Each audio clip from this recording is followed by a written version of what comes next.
Hello बच्चों, चलिए प्रश्न को पढ़ते हैं। यहाँ पर लिखा है विभव प्रवणता का क्या मात्रक है। तो यदि विभव मापी के तार में विभव प्रवणता का मान कम कर दिया जाए तो अब शून्य विक्षेप स्थिति जो है अधिक लंबाई पर आएगी अथवा कम पर आएगी, ये हमें बताना है। तो चलिए बच्चों, इस प्रश्न की मूल अवधारणा को हम देख लेते हैं। तो बच्चों, हम यहाँ पर इस समझ लेते हैं कि ये विभव प्रवणता क्या होती है। बच्चों बच्चों कोई हमारा जो तार है बच्चों, तार की प्रति एकांक लंबाई पर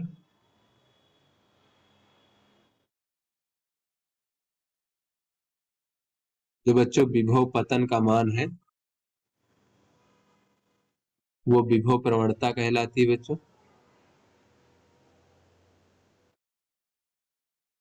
विभव प्रवणता कहलाती है। तो बच्चों जैसे हम विभव मापी में जो तार प्रयुक्त करते हैं, तो बच्चों उस तार के सिरों के बीच विभवांतर अगर v है और बच्चों तार की कुल लंबाई कैपिटल L है, तो v भागे L जो होता है वो हमारा विभव प्रवणता कहलाती है। इसे हम स्मॉल k से इस प्रकार से प्रदर्शित करते हैं। तो चलिए बच्चों अपने प्रश्न को हल करते हैं। तो यहाँ पर बच्चों कहा जा रहा है कि ये जो है बच्चों हमारा विभव प्रवणता का मात्रक कितना हो जाएगा। तो विभव प्रवणता का मात्रक देख लेते हैं बच्चों। बच्चों जैसा कि हमने यहाँ पर देखा कि ये विभवांतर भागे लंबाई होता है, तो इसका मात्रक हो जाएगा वोल्ट प्रति मीटर, इस प्रकार से। उसके बाद बच्चों यहाँ पर कहा जा रहा है कि यदि विभव मापी के तार में विभव प्रवणता का मान कम कर दिया जाए तो अब शून्य विक्षेप की स्थिति जो है वो अधिक लंबाई पर आएगी अथवा कम लंबाई पर आएगी। तो बच्चों विभव मापी में जो शून्य विक्षेप की स्थिति होती है वो तब आती है, विभव मापी में शून्य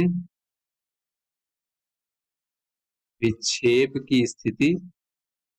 बच्चों शून्य विक्षेप की स्थिति के लिए जो है बच्चों, जो हमारी एल लंबाई का, स्मॉल एल लंबाई का तार मान लेते हैं बच्चों, कुल लंबाई में से जो स्मॉल एल लंबाई का तार है उसके सिरों के बीच विभवांतर कितना हो जाएगा बच्चों, वो हो जाएगा विभव प्रवणता के और गुणे बच्चों उस स्मॉल एल लंबाई की लंबाई, बच्चों तार की लंबाई स्मॉल, तो उसके सिरों के बीच विभवांतर जो होता है बच्चों, वो अगर हमारे जो हमारा बच्चों लगभग शून्य आंतरिक प्रतिरोध वाला जो विद्युत वाहक बल वाला जो है बच्चों वहां पर सेल प्रयुक्त किया गया है उसके, या फिर बैटरी प्रयुक्त की गई बच्चों उसके विद्युत वाहक बल के बराबर इस प्रकार से हो जाता है बच्चों, उस स्थिति में बच्चों शून्य विक्षेप आता है। तो यहाँ पर अगर हम लंबाई, तार की लंबाई एल बराबर देखें तो ये हो जाएगा ई भागे के, इस प्रकार से। तो बच्चों अगर हमारा जो सेल या बैटरी का जो विद्युत वाहक बल है वो नियत मान ले, तो ये जो लंबाई है शून्य विक्षेप की स्थिति में वो विभव प्रवणता के व्युत्क्रमानुपाती होता है। तो ये अर्थात बच्चों अगर हम विभव प्रवणता का मान कम कर देंगे तो शून्य विक्षेप जो है वह अधिक लंबाई के तार में आएगा बच्चों। यदि विभव प्रवणता का मान कम कर दिया जाए तो अब शून्य विक्षेप स्थिति अधिक लंबाई पर आएगी। तो यहाँ से हम कह सकते हैं बच्चों, अर्थात के का मान कम करने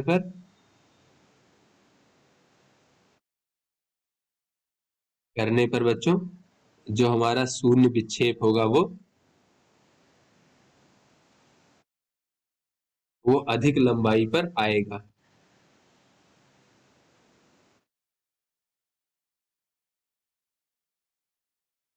तो आशा करते हैं बच्चों ये आपको समझ में आ गया होगा। धन्यवाद।